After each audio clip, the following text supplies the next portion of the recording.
بسم اللہ الرحمن الرحیم. Dear students, I hope you will. آج کا ہمارا جو سلو ہے یا جو ہمارا ٹاپک ہے وہ ہے توحید کا تعارف.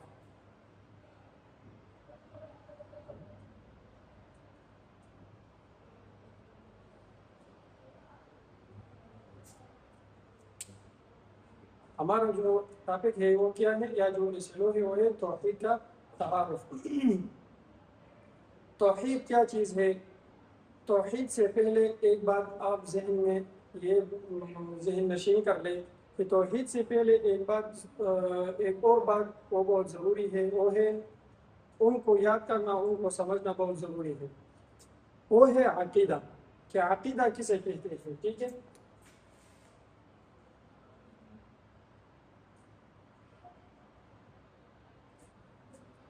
عقیدہ کسے کہتے ہیں؟ عقیدہ وہ باتیں جو ہم سچے دل سے مان جائے اور ان پر پختہ یقین رکھے. ٹھیک ہے نا. پھر بتاتا ہوں.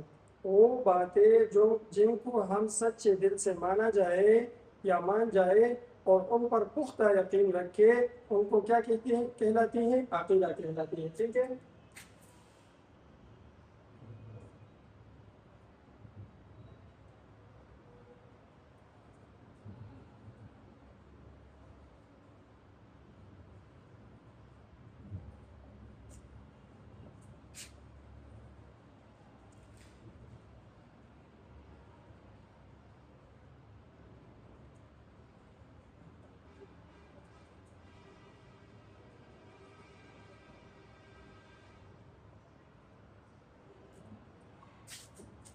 وہ باتیں جن کو ہم سچے دل سے مان لیا جائے اور ان پر پختہ یقین رکھ کے عقیدہ کہلاتی ہے. ٹھیک ہے نا. دیکھیں ہمارا جو دین ہے، ہمارا جو اسلام ہے، یہ ہمیں چند باتوں کو سچے دل سے ماننے اور ان پر پختہ یقین رکھنے کی تعلیم دیتی ہے. ٹھیک ہے نا. ان باتوں کو عقائد اسلام کہتے ہیں. ٹھیک ہے. ان کو کیا کہتے ہیں؟ عقائد اسلام.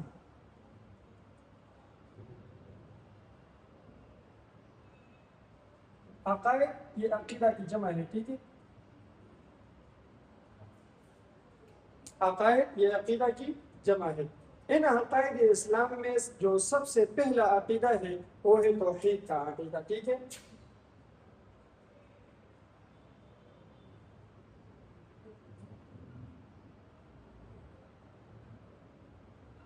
توحید کا عقیدہ. اچھا، توحید کیا چیز ہے؟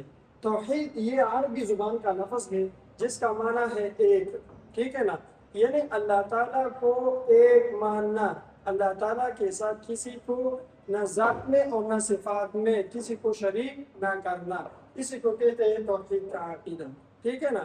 پھر بتاتا ہوں. توحید کا معنی ہے ایک ماننا، یعنی اللہ تعالیٰ کے ساتھ کسی کو شریک نہ کرنا، نہ ذات میں اور نہ صفات میں. ٹھیک ہے نا. اس کو کہتے ہیں توحید کا عقیدہ.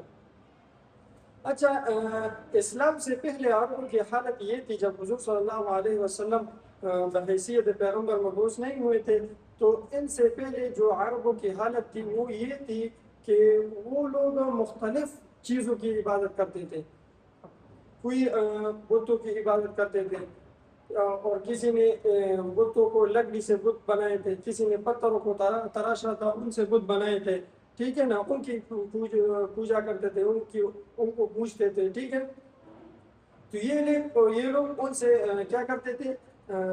اپنے مدد بھی مانگ لیتے تھے ان سے، اور ان سے دعائیں بھی مانگ لیتے تھے، اور مختلف چیزیں ان کی عبادت بھی کرتے تھے.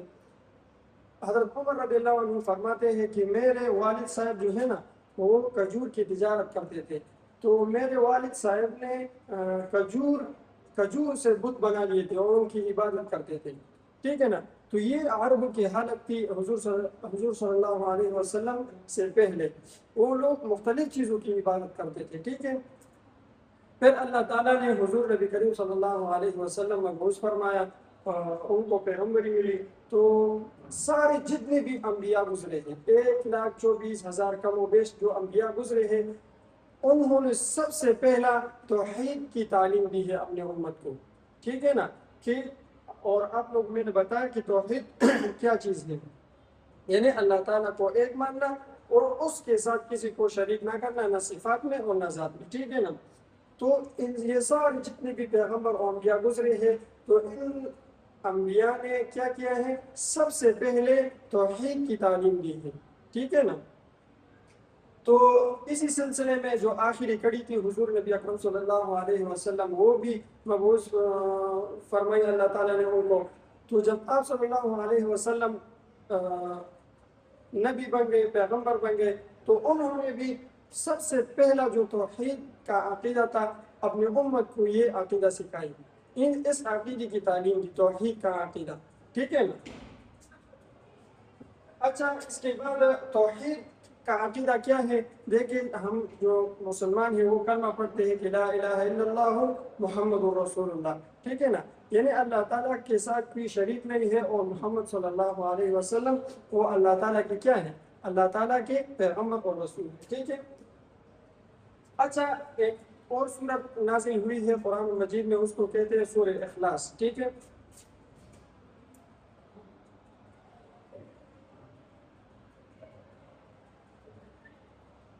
سورہ اخلاص، اس صورت میں جو قل هو اللہ احد اللہ الصمد لم یلد ولم یولد ولم یکن له کفوا احد، یہ جو سورہ اخلاص ہے، ان میں سارے کے سارے توحید کا عقیدہ بیان ہوا ہے۔ آپ کہہ دیجئے کہ وہ اللہ تعالیٰ کیا ہے، ایک ہے، اللہ الصمد، اللہ تعالیٰ بے نیاز ہے، لم یلد، نہ وہ کسی کی اولاد ہے، نہ وہ کسی کی اولاد ہے، اور نہ وہ اس سے بھی پیدا ہوا ہے، ٹھیک ہے، وَلَمْ يَكُنْ لَهُ كُفُوًا أَحَدٌ، اور اس کا کوئی ہمسر نہیں ہے، اس کا کوئی برابر نہیں ہے، ٹھیک ہے۔ یہ صورت بھی ہے ہمیں یہ تعلیم دیتی ہے، ہمیں یہ سکھاتی ہے کہ وہ اللہ تعالیٰ ہر چیز سے مبرہ ہے، ٹھیک ہے نا، وہ اللہ تعالیٰ ایک ہے، اللہ الصمد، اللہ تعالیٰ بے نیاز ہے، اس کا کوئی مدد کرنے والا بھی نہیں ہے، نہ وہ کسی کا اولاد ہے، اور نہ اس سے کوئی اولاد پیدا ہوا ہے، ٹھیک ہے نا، اور اس کا کوئی ہمسر نہیں ہے، اس کا کوئی برابر بھی نہیں ہے، ٹھیک ہے۔ اچھا، یہ تو ہے توحید کا عقیدہ۔ اس میں اب توحید مانتا کیا ہے، ٹھیک ہے نا، توحید کا اس کا ہم یہ بھی کہہ سکتے ہیں توحید کے تقاضے کیا ہیں۔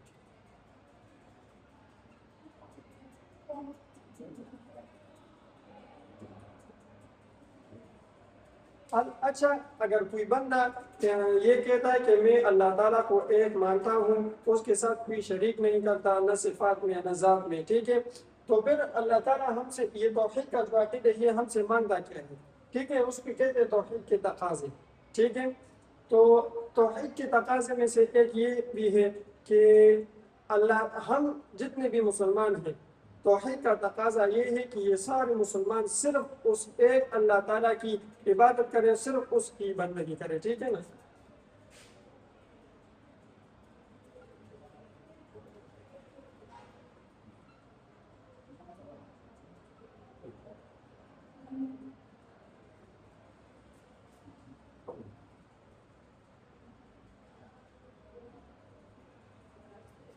ٹھیک ہے، ایک یہ بھی ہے کہ صرف اس اللہ تعالیٰ کی عبادت اور بندگی کی جائے، یہ توحید کا تقاضا ہے۔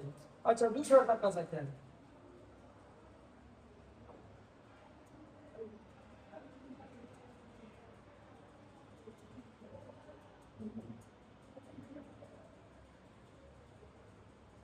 دوسرا تقاضا یہ ہے کہ صرف اس ایک اللہ تعالیٰ سے مدد مانگی جائے، اور کسی سے مدد نہیں مانگنی چاہیے، ٹھیک ہے نا۔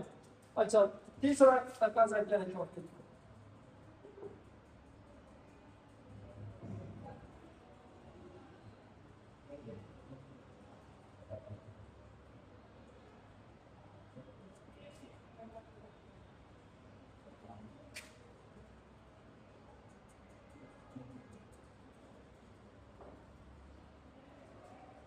تیسرا تقاضا یہ ہے کہ اللہ تعالیٰ کی عطا کردہ نعمتوں پر شکر ادا کرنی چاہیے، کہ اللہ تعالیٰ نے ہمیں جو کچھ بھی دیا ہے نا، اس پر اللہ تعالیٰ کی کیا کرنی چاہیے، شکر ادا کرنی چاہیے، شکر ادا کرنی چاہیے۔